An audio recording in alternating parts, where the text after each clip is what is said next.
Hey guys, Joe here from 9 to 5ers. Welcome back. We are here to talk about how to repair your credit. And if you have not watched the video on how to increase your credit score from just starting out all the way up to a potential 850, check that video out first. If you already have credit and you beat the heck out of it, or just something has bad happened to you, divorce or whatever, and your credit needs to be repaired and you already have established a credit, then you want to kind of start with this video first.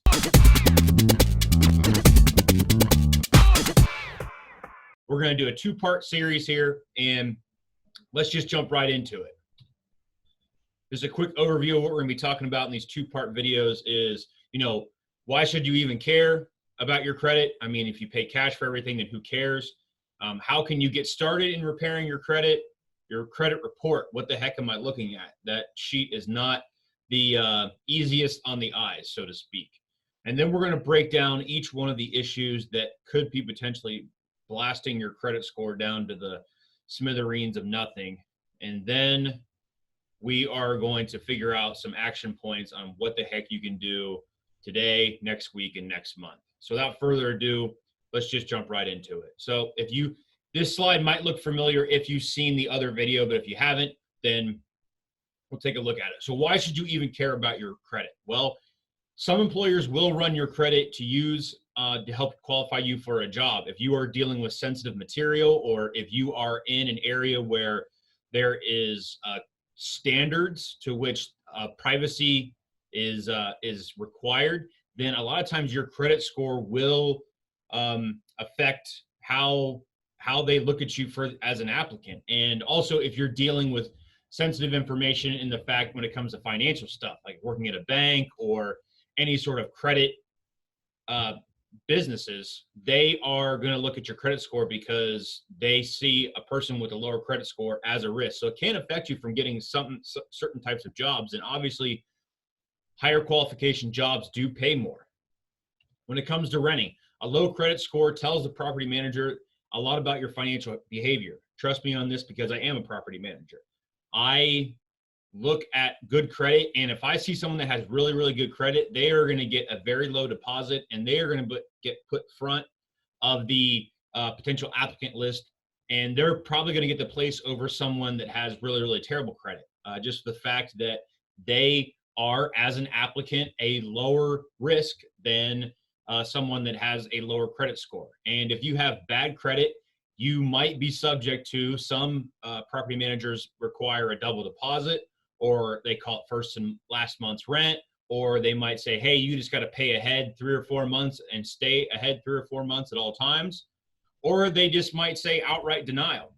So obviously you can tell just when it comes to renting, it can get very expensive to have bad credit. And then the most common thing we're looking at here is mortgages and car loans. So obviously if you have a lot of money or you buy a cheap car, then you potentially can buy a car cash, which is great. But houses are a little bit different story. I mean, houses are very expensive, and if you want to live in a nice house in a nice neighborhood, you got to pay for it. And your credit score, you're going to pay for having bad credit one way or another. And the reason why I'm saying that is like, let's say you have 3 or 4 bills and collections, and you're just like, I'm not paying that few $100 off, or maybe a couple $1,000s off. Well, let's look at an example of a 2% difference on a mortgage in interest, just based on your credit alone. And this is a totally real life scenario that could potentially happen. So a 2% higher mortgage rate on a $300,000 house, you're going to pay over $100,000 more in interest over the 30-year loan period. And that's $100,000 more. That's on top of what you were going to pay if you had great credit. So this can affect you in the short run, long run. It affects all parts of your life. So having good credit does make life a lot easier. So how do you get started? Well, go to annualcreditreport.com, and I put the URL up there for you guys. We might put it down there in the comments and in the description so that you can click on it. You are allowed to pull your own credit report once a year for free, and do not pay for your credit report, and do not just go get your credit score. Your credit score is not going to help you. It's just going to tell you your number, and it's not going to really give you the clues that you need to help you figure out how the heck I can fix the mess that I'm in, or how can I go from good to great, so to speak. So you have to get your credit report. And up until maybe about 3 or 4 years ago, I didn't think there was a difference between a credit report and a credit score, but there is, and there's a big difference between the two of them. So if you pull your credit report, it's going to look like a really long, boring financial sheet. And if you're not a numbers person, you're not into spreadsheets or accounting or any of that type of stuff, you're going to be like, oh, this looks like a mess. What the heck am I looking at? Well, we're going to break it down here because I've viewed my own, I've viewed other people's through the business that I run, and I've seen enough of them to understand the document as a whole, so to speak. So at the top of the page, or somewhere near the top, it might be different in a different order depending on how the site formats yours, but you're going to have your financial summary. And this is going to be a quick snapshot of your current situation. And it's going to have your debts. And this is just like the type of debt that you have. So it can be a mortgage, it could be an auto, it could be a credit card.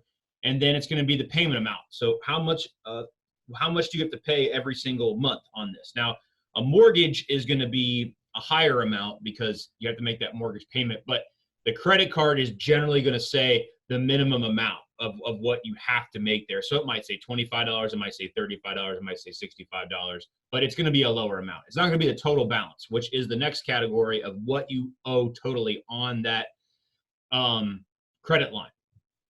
And then it's going to say past due. This is going to be how much you are behind on this credit card or this auto loan. And obviously what you want to see in there are zeros. And then your utilization. This is more for the credit card parts of it, but it's going to be a percentage there. And what you're going to want to see there is something that is 10% or below, because anything above 10% starts to affect your credit score in a negative way. So total trade lines. You're going to see this next. And this is going to be how many credit accounts you have. So it's going to say currently satisfactory. So this basically means that if you have 10 credit lines, you're going to want to see 10 of them in good standing. Then it says currently delinquent. So let's say you have 10 and you have 2 of them are delinquent. It's going to be a split between 8 and 2 there. Pretty simple so far. So previously delinquent is basically you made a mistake in the past and now you are getting it fixed, which is great. You want to see, I mean, the best case scenario is this, just there's a 0 here, but previously delinquent, if you had 2 that were previously delinquent, you got both of them fixed, that's a step in the right direction. And creditors like to see that. Collections and charge-offs. This is not the good one. It says you gave up and they gave up on you too. Basically what this says is that this person had a delinquent payment and they just let it go and they let it go and they let it go. And the person that owned your debt said, you know what, this person's just not going to pay. So let's just sell it to a collection agency and charge off the debt. The debt that this guy owes us, we're just going to write down as a loss on our balance sheet and we're just giving up on it. Now, initially that might sound good because you're just like, oh, I don't have to pay this person. Well, they're going to get you in the long run, unfortunately. But there is a way to get around it. 30, 60, 90-day breakdown. This is going to be the breakdown of your currently delinquents. Are you currently 30, 60, or 90 days? And this is going to tell, by reading this, I can look at someone's credit report and I can go, okay, this person is going downhill now, or they're coming out of it, or they're in the middle, so to speak. They're in transition from one section to another. So obviously you want to have, if you are late, you only want to be 30 days late. It does hurt your score a lot more if you are 90 days late versus 30 days. And we'll get into detail about that a little bit later on here. So at some point, you're going to see the credit bureau report score. And this is going to be your score. So you're going to be in the 500, 600, 700, 800s, or 400s or 300s. And it's going to start, and it's going to tell you why your score is at where it's at. And this is going to be, they're going to put very generic terms here. It's not going to be, it's going to be specific to you, but if I have a high credit limit and you have a high credit limit and we both pull our credit scores, it's going to say the same exact line on there of information. But so it is, here are some examples of what you might see under this. So balances on your accounts are too high compared to your loan. So let's say you have $1,000 credit limit on your credit card and you're right now at 900. Well, that's too high. The date you opened your oldest account is too recent. So that just means that what they're telling me there is that the credit history, your credit history is just too young. You just don't have a long enough credit history. Too many installment accounts with a delinquent or derogatory payment status. So you have, this person has installment accounts, which are, it could be a medical bill, it could be an auto loan bill, it could be whatever, and they're just, that person's delinquent on it. Too few credit accounts. This is basically lack of a history here. So if you have one credit card, and even if you're in good standing with them, that you're still going to see this one on here. And this one can hurt you because your history is important. The length of your history is important, but this one is just kind of one of those ones where it just kind of is what it is. And time will kind of heal this one right here. And then lack of sufficient credit history. This is also in the same, along the same line. So too few credit accounts means you have one credit card or two credit cards, something, something like a small, you don't have a very diverse credit history. And then the lack of a sufficient credit history is basically telling the reader that you haven't had a credit card for 20 years. You haven't had a credit card for 10 years.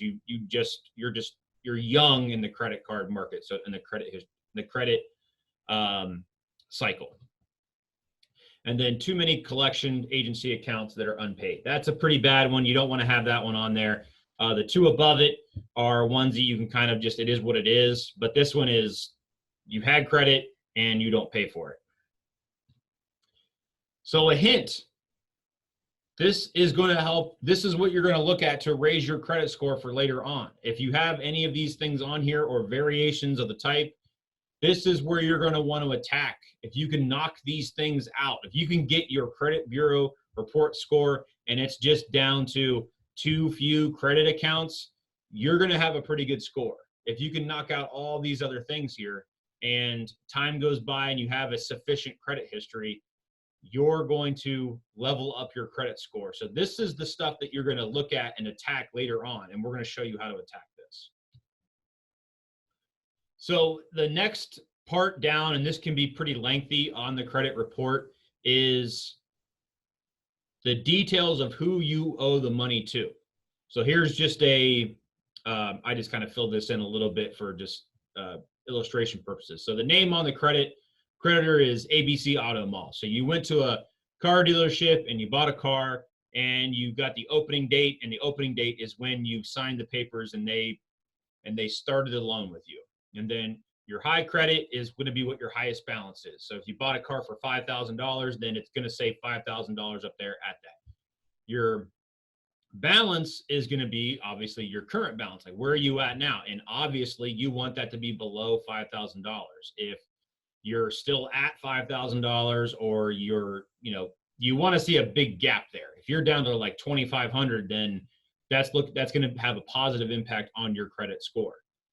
Past due amount, the amount that you're behind. Obviously, you want to have a 0 here, and the type term is going to be, it's going to say something like auto or mortgage, and then that 60 there is 60 months, and it's $150 a month. So this is the part where people their eyes kind of glaze over, because if you pulled a lot of credit, in the fact that you went out and got credit from a lot of different businesses, this is going to be where you kind of glaze over, and you might actually want to just give up. You're just like, I don't want to deal with this. This is too much. Well, this is the nitty gritty, and this is the this is the paperwork that you're going to be looking at to solve the problem that you got yourself into or somebody else got you into if you were married or something. But at the bottom here is going to be present status, and it's going to be as agreed, which is great. There's going to be a slash, or it'll say collections, and obviously you want to see everything as agreed. So that's basically means that you owe me $150 on the first of every month, and that's what you've paid me. So we are at as agreed, which is great.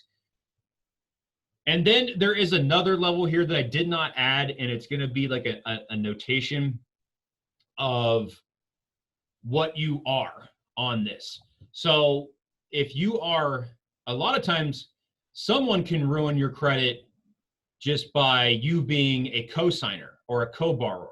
So let's say that you and I are married and we go out and we buy a car together and we both sign on it, and I just stopped making payments. I'm just like, you know what? We're getting divorced. Tired of you.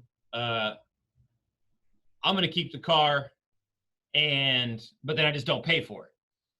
And you're like, oh, I'm going to help ruin your credit. And it'll say on there co-borrower, and that's who you are. We're both 50-50 in this car, so to speak, but I stopped making payments, and I told you that I made payments, but I'm not. So that's an issue there.